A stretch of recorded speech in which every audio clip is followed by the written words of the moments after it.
कल्याण डोंबिवली शहरासह आजूबाजूच्या परिसरामध्ये आज सकाळपासूनच पावसानं हजेरी लावली। सखल भागामध्ये पाणी साचण्यास सुरुवात झाली।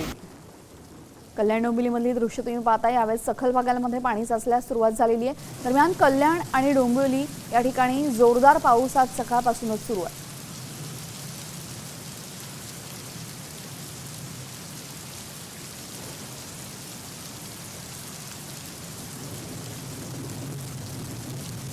कल्याण डोंबिवली महापालिका परिसरात आज सकाळपासूनच पावसाची रिपरिप सुरू आहे। सकाळपासूनच पावसाने हजेरी लावलेली आहे। एकंदरीतच आज सकाळपासून पावसाची रिपरिप जरी सुरू असली तरी अजूनमधून कल्याण डोंबिवलीमध्ये पावसाचा जोर वाढतोय। पावसाच्या जोरदार सरी कोसळताना दिसत आहेत। आपण आता उभे आहोत कल्याणमधील छत्रपती शिवाजी महाराज चौक आहे। गेल्या आठवडाभरापासून दर दिवस कोसळणाऱ्या तासाभराच्या पावसात या चौकामध्ये जवळपास गुडघाभर पाणी साचत होतं। मुख्य रहदारीचा चौक असल्यामुळे या चौकामध्ये मोठ्या प्रमाणात वाहतूक कोंडी देखील झालेली पाहायला मिळत होती।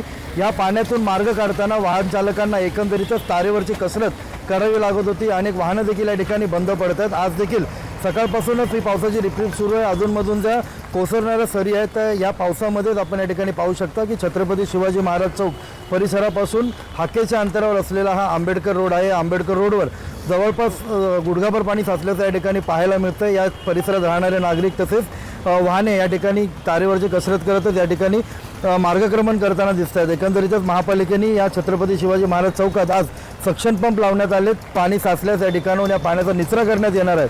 मात्र जर हा पावसाचा जोर असाच कायम राहिला किंवा वाढला तर महापालिका क्षेत्रातील इतर सखल भागात देखील पाणी साचण्याची शक्यता नाकारता येत नाही। अभिजित देशमुख, साम टीव्ही, कल्याण। तर आपण पाहतोय कल्याण डोंबिवलीमध्ये सखल भागात पाणी साचायला सुरुवात झालेली आहे। अनेक ठिकाणी पावसाचा जोर कायम आहे।